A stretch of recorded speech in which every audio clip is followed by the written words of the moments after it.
When I first read the script, for me it was quite exciting because it was full of anything you could dream of. I mean, it was science fiction, plus a little gore, little creatures, all melded together. I mean, that's quite exciting for a production designer because you now can open up your mind to all kinds of things. With my help, just imagine what you can achieve.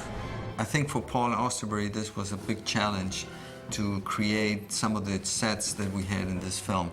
The designs and the ideas that he had was something that I don't know if he could read my mind. It was almost exactly what I was expecting. When we're researching the movie, we basically cut a lot of pictures together and start presenting ideas in relationship to the script and various locations in the game. There was a lot of good stuff in the game that we could just take a look at, study, and then try to find similar locations, or take the idea behind that scene in the game and develop it based on our script and the locations that we found. The first film was very much underground, very much concrete, slick underground. So every time we had reference to elements of the Umbrella Corporation, I took the design cues from there. We kept it slick, we kept it very gray, concrete, cold. The first one all took place underground in the hive, so it was very self-contained. We've now gone above ground. To do that, we basically have to take over a major North American city, which we've done with Toronto.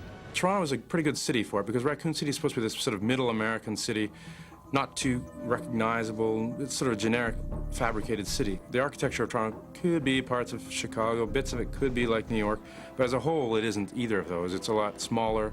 It's something that you can imagine could be a little more contained, like the script said. SARS hit Toronto quite badly in 2003, and the movie industry went way down. A lot of movies did not come. This was one of the few movies that actually did come. Toronto has been remarkable. I can't believe any other city in the world would be as supportive. We have been filming outside City Hall for 2 weeks. We've had gunfire, helicopters. We closed down a major bridge to a whole section of town that was pretty much the only artery there, and we closed it down for 3 days. Shutting down blocks and blocks of city streets so that we can do running gun battles and fighting between the undead. We could do anything in the city, destruction, flames, burning cars and all that, and that was one of the reasons that we shot it there. The way it works in the art department is we read the script, we have some quick discussions with Alexander, and then I go away on my own and I sort of look at references that we've discussed, and I come up with certain sketches and then 3D ideas. And I've sort of modeled quite crudely in 3D on a computer program various schemes, several different schemes for a particular set. And then what happens is I bring Alexander in, we look at it, we look at the angles that we can see whether we need a complete set or we need like 3 walls of a set.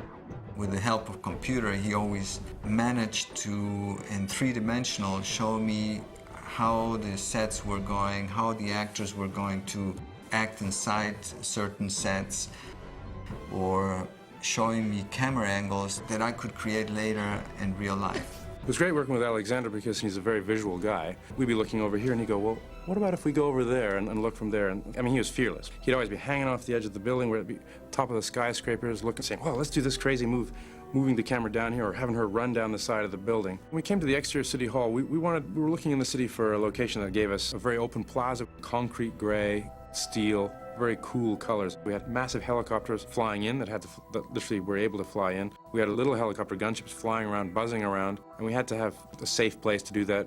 It was amazing that we were able to do that actually at the Toronto City Hall. It was very gracious of them to let us do such a thing. There was an important scene in the game where there's a helicopter gunship strafing across a glass corridor with Alice running through it and then diving out of the way at the last second.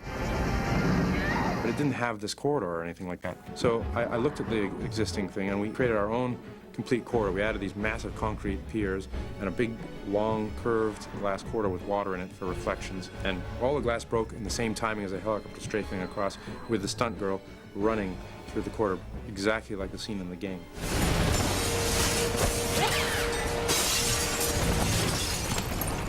Sometimes the design had to alter a little bit to allow for certain stunt rigs, fire things, explosions. Not always just about the look of the set for me, it's about everyone else's requirements. There's a lot of departments have to be involved before the final design can be executed.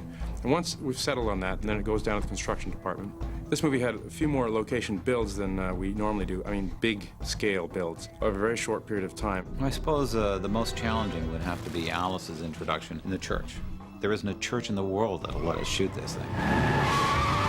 7 weeks to build it, and it probably had about 100 people working on it at the most. Carpenters, painters, gripped rigging. It was a very large set, went right to the ceiling of the studio, and we had full ceiling and everything. I felt that it should be a dark kind of stone, a little more gothic church to give it that little more creepy feeling, because they come in here at this point as a little refuge. It's dark, there's strange noises, and you want little nooks and crannies and things like that to hide behind, and just that dark sort of gothic feel. I ended up looking at old books from churches in England, and I found some interesting woodcuts of carved wooden angels sticking out of the rafters up high, and I thought it'd be kind of interesting to juxtapose, you know, our devilish creatures, you know, when they're running around the rafters with a pristine carved wooden angel up there, and, you know, they're not sure what they're seeing. A lot of stunts take place in the church. This is the big opening for Mila's entrance into the church.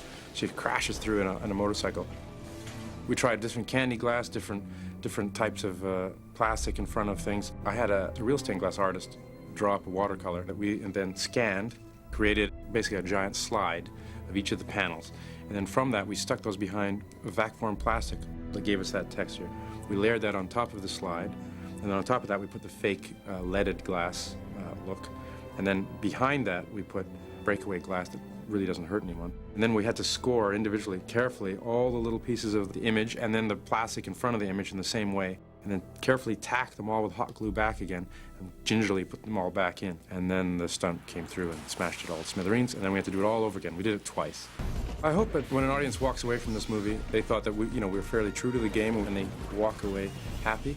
Oh, I hope that people who didn't know the game just thought it was a great visual movie and they didn't know where the influences came from.